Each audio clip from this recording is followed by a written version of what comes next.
Hi guys.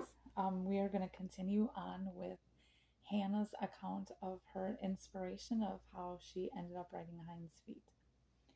And so today she is starting out with the Hausstock and the gentians. So as I said before too, we're getting into places obviously that I've never been, a lot of it never heard of until now, and so I'll probably murder some of the titles by pronunciation, but that's okay. So she continues.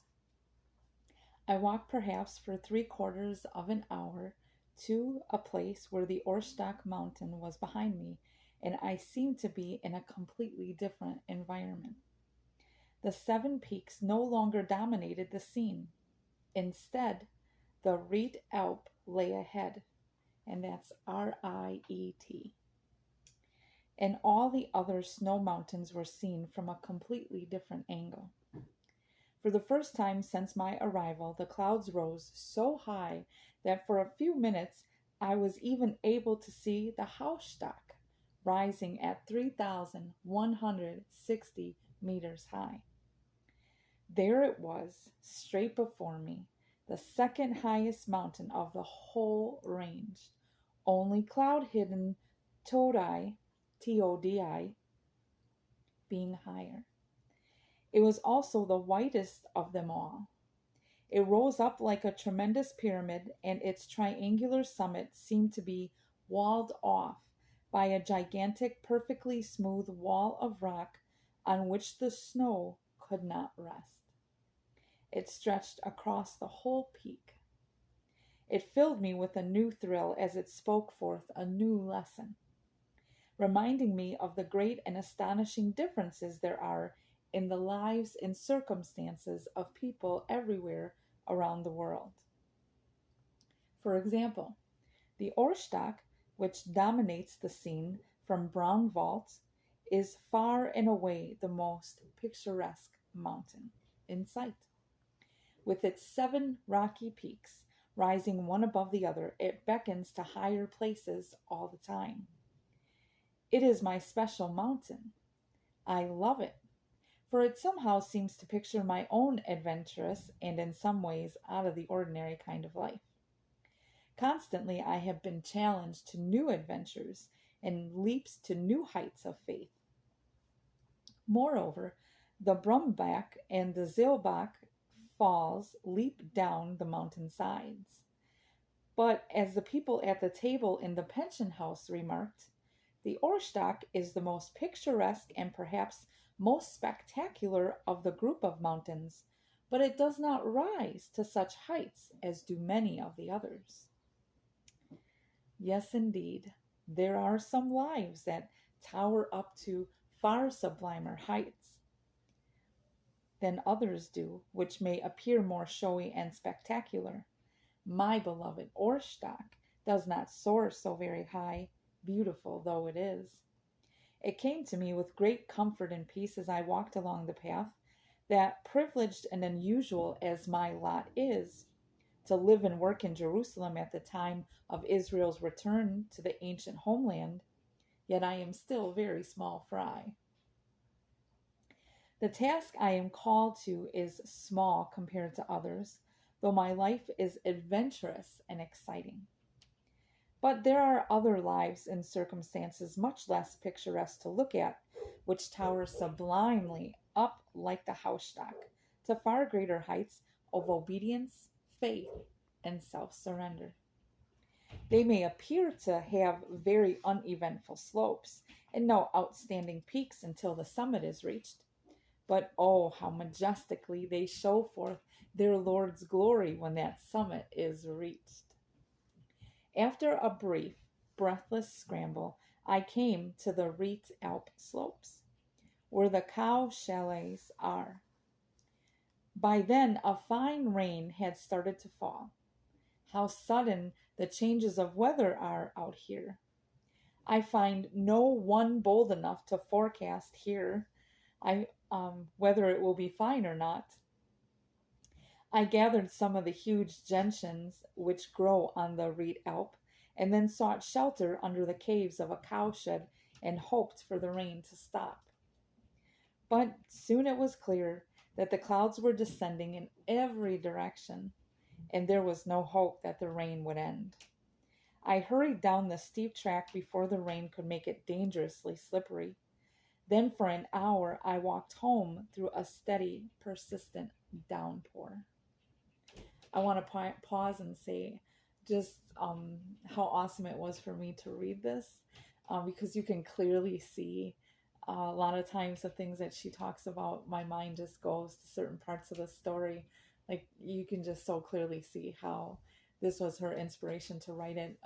If you remember, there was a time when Much Afraid and her companions had been in a cabin up when they were already up in the mountain, and the rain started pouring and descending, and all her enemies came and they were slipping in the mud, and it just made me think of that.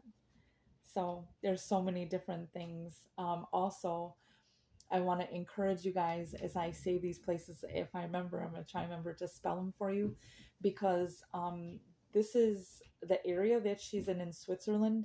80% of the population speaks German, and so a lot of it is said in their language and different things. And so I'm just trying to spell it out for you because it's, pronounced different than other languages. And so just to give you an idea, so you can go, and I encourage you to look these places up yourself. There's pages on social media, but even the internet, doing a search to find these places, and you can just look and see just the inspiration that she got. It's very, very evident. So it's super cool. So lost my spot, but I'll find it. Okay. She said, I hurried down the steep track before the rain would make it dangerously slippery. Then for an hour I walked home in a steady, persistent downpour.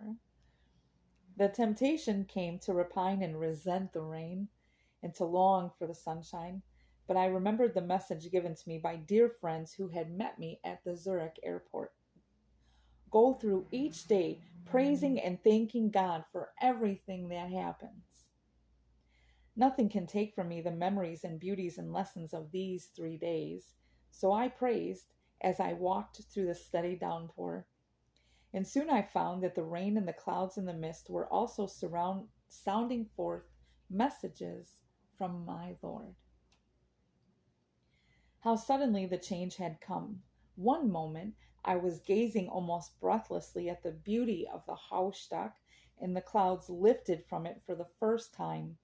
Then just a half hour later, all the snow mountains were blotted out as completely as if they did not exist. Before I got back to the Bergfrieden pension house, I'm gonna guess it's Bergfrieden pension house, all the nearer hills and fields and shallots had disappeared, and mist and rain completely shrouded the landscape. Then my Lord said, these changes come in life too. For 1 hour the vision on the mount, and then perhaps almost directly the descent to the depths of the valley, where the vision may seem to be completely blotted out by changed circumstances. But believe steadfastly in what I showed you in the hours of vision and clear sky. The reality is still there, even though a curtain seems to blot it out at the moment. You have seen the Hausstock, and though there is no trace of it now, and it has disappeared like a dream, nevertheless, it is still there. It is a reality, but the mist and cloud are transient and will pass away, and the true reality will appear again. A lovely message indeed, even though the feeling was a rather miserable one out of extreme wetness.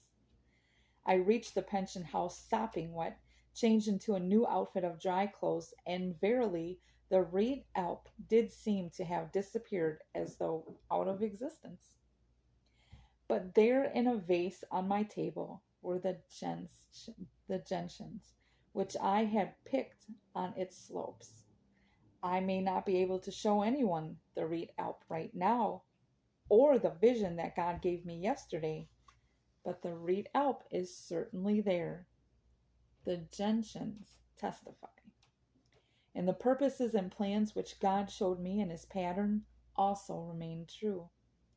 These little notebooks with their records of what he made me see are like the gentians, a visible testimony to the eye of faith. Now it's Ascension Day, ascent to the highest. I'm getting so excited, and I hope I have enough time. I got to break these up and make sure I don't go too long, but because I know what happens, and I'm just so proud of her, and it's exciting. So this is Brownvout, 7:20 a.m. Now it is all breathtakingly beautiful. Although when I awoke, it was cloudier than ever, and my precious 2 weeks are nearly half finished already. But as I lie on the bed, the great snow peaks opposite are all shining in the morning light, and the sky is blue. The clouds are no longer gray and heavy, but white and fluffy. The cowbells are tinkling, the sun is shining, and now the deaconess sisters are going from room to room singing Ascension Day hymns. They have just stood at my bedroom door and sang, of course, in Swiss German. Now we sing with the great multitude, Alleluia. Oh, yes, Lord Jesus, Amen. This morning everything is uttering forth your praise, as the mist upon the peaks roll away, and the light is like the shining of your face. And Moses went up into the mount, and the cloud covered it 6 days. And the 7th day he called unto Moses out of the midst of the cloud. Exodus 24:15 and 16. It is the 7th day since my arrival, and the first perfectly fine one. The mountains stand out clearly against a cloudless blue sky. As I came down the slopes of the Brownvout Alp from my training skipped a line.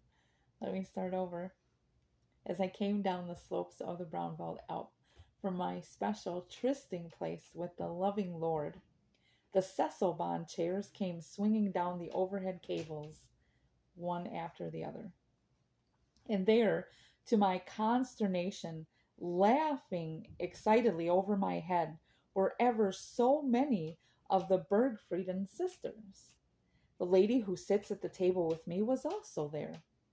She had said she would go up with me to the Eckstock that afternoon if it were fine, but evidently I had left the house too early to hear of her change of plans, and they had all gone up that morning without me.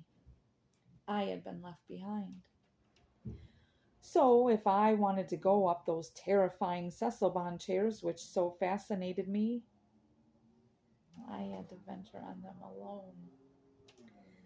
Once again, a great temptation to feel disappointed leaped at me. And then I found myself praising the Lord and deciding to go alone.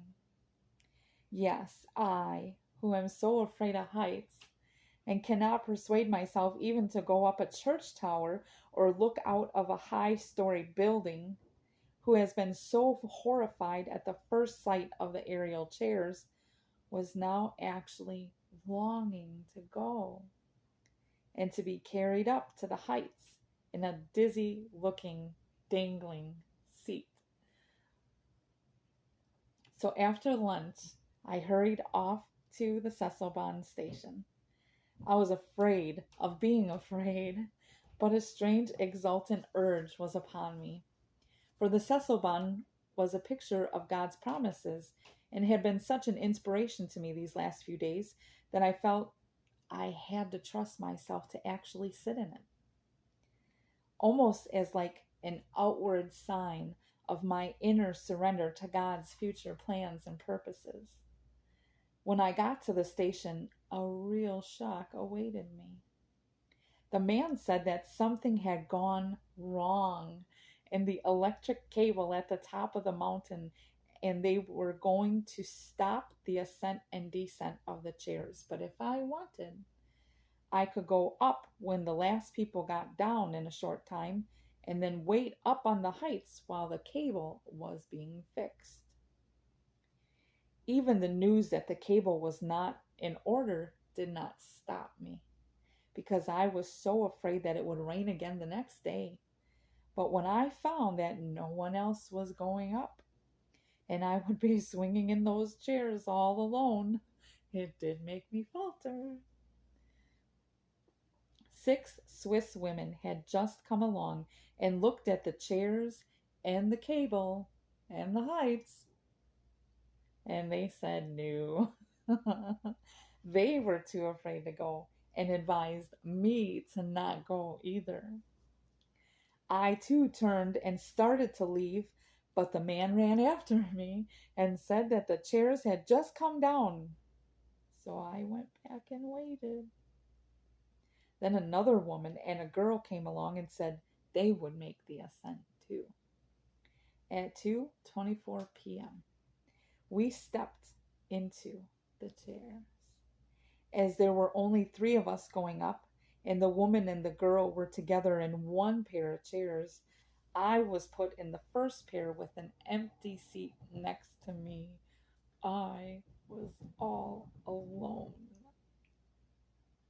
The workman who was to repair the line in the station on the peak had been swung off first.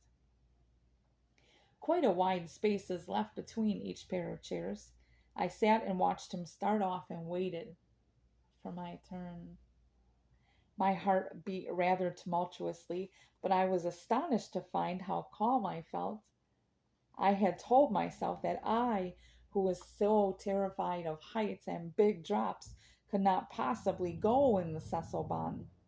Yet here I was, without a companion to talk to me and reassure me and put a protecting hand over my arm, sitting in the chair and waiting to be swung off toward the high places. The whole thing had now become a symbol of the abandonment of faith, and I could not turn back. The station attendant grinned at me.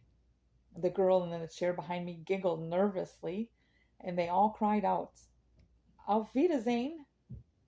Goodbye till we meet again. Then the man pulled a handle, and my chair ran forward outside the station.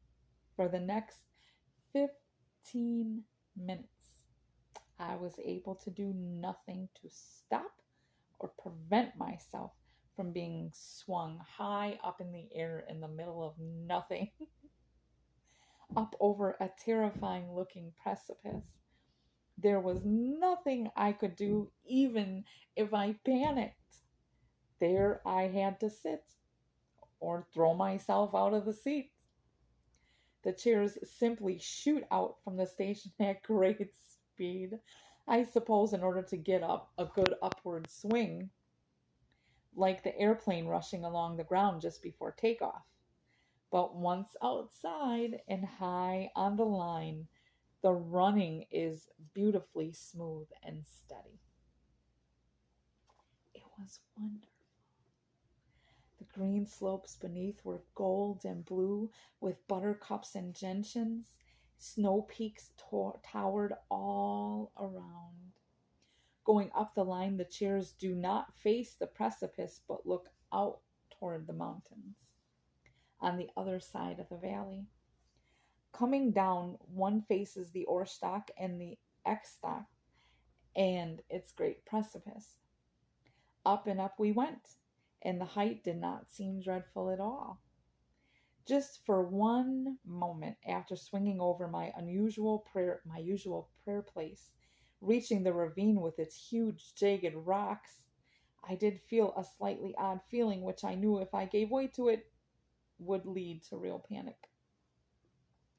The thought, oh, I can't stop and get out even if I wanted to, sprang into my mind. I gripped the armrest and gasped, the Lord is my shepherd. I will fear no evil, for thou art with me.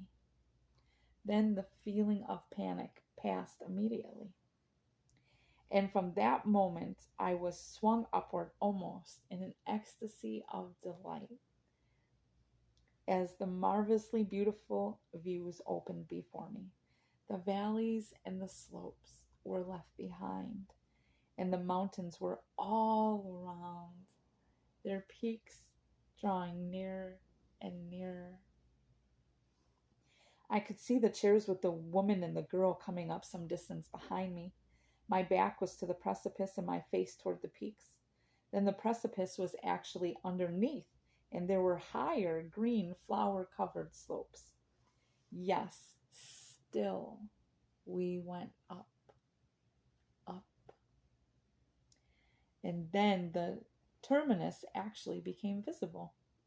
With a rattle, my chair dipped and ran into a long, dark shed, and a man, looking rather surprised to see a woman very alone, pulled the chairs to a standstill, and I stepped out.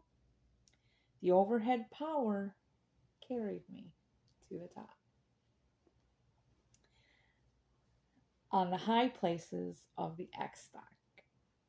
Leaving the shed, I took a narrow path up a high green slope till I came to the shoulder of the X-Stock.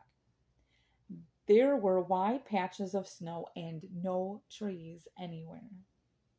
20 minutes of steep walking brought me to the top, and even the station where I had left the chair now seemed far below. I panted up the last part of the way to the very foot of the steep rock pinnacle, and so arrived at the place where the Lord wanted to bring me. I realized immediately as I stood there and looked all around that this was quite literally the seventh day, and that God was going to speak to me in quite a special way.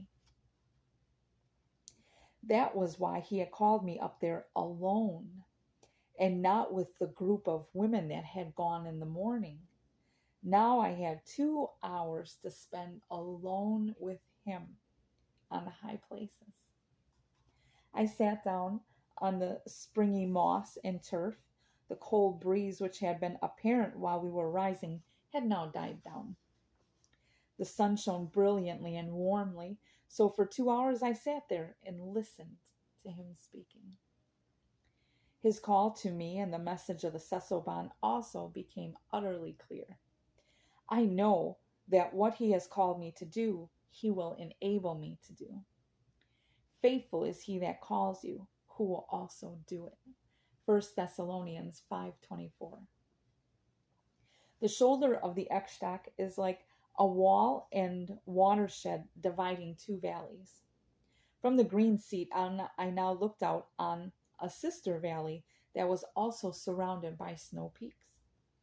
Up there, it was as though I sat on a throne high and lifted up, as it were, on a stool at God's feet. The still small voice spoke and said, Hannah, build me an altar here. This time there was no struggle, no shrinking dread or anguish of surrender, only joy, love, awe, hope, and worship. A deep silent delight filled my heart as I realized that the way had been prepared for this, and now I could lay my whole self upon the altar in union with God's will. On that high mountain, he who years ago in 1924 had called me to offer him a stammering tongue to preach glad tidings to everyone that he sent me to in the British Isle and then Israel, and had called me to be one of his chauffeurs and then to be a housekeeper for him in the Jerusalem Mission Hospital, now had a new purpose and call. For he said, now you are to write it all down, Hannah. From now on, you are to be both preacher and writer. Receive the pattern from me and write what I tell you and inspire others by so doing. It was all so still, unemotional, odd, and simple. One does not say at such a time as that, but Lord, I can't. I am deluding myself. I'm a crank, a monomaniac. My writing is feeble and ungrammatical, without form and void, and ever so much the spelling has to be corrected. No, one does not say that. The awe and the deep silence, simple submission and glad gratitude were all that I was conscious of, and a trust that he who called me to this task would give me this gift of creative writing and enable me to pass on messages from him. I was made to be bread for others to feed upon. Then flew one of the seraphims unto me, having a live coal in his hand from off the altar. Isaiah 6:6. Not this time to touch my lips like in verse 7, but to touch my head and my hands, and empower me to use a pen to type whatever the Lord would give me to share in writing. I knew certainly and surely that there on the shoulder of the Exdock, with the beautiful wall of the mountain peaks all around, he had called me to write for him and had ordained me to use a gift which I had always wanted to receive. It had to lie in abeyance until now, while I learned to use a stammering tongue in his service instead. 2 hours later, I again entered the chairs of the Cecilbahn, this time to go down the mountain. Down and down they ran, and I sat and looked at the Ohrstock and the Hoher Turm, and loved them almost as though they were fellow human beings, because they continually uttered forth God's praise and had been his messengers to me. Gradually, the whole circle of mountains seemed to rise higher and higher as the chairs ran lower and lower, until once more they towered above me. We came to the precipice, and the chair seats faced it, and for a few moments the sun was blotted out. Then came the woods and the green fields. I longed for the chairs to run on and on, bearing me up like a bird between heaven and earth. But the line dipped, and with a jerky rush, we ran back into the station and touched ground again. I walked slowly back to the Bergfrieden house, my whole being filled with the knowledge that I had been in God's presence, that I had heard his voice and knew his will. I had been carried up to the high places in one of his promises and brought safely down again. That thought was wonderfully comforting. He will not let me be lifted up in pride. He will give his handmaiden lowliness of heart and cause her to abide under the shadow of his wings. And we'll finish with the third part later. Thank you so much for joining me. Have a great day.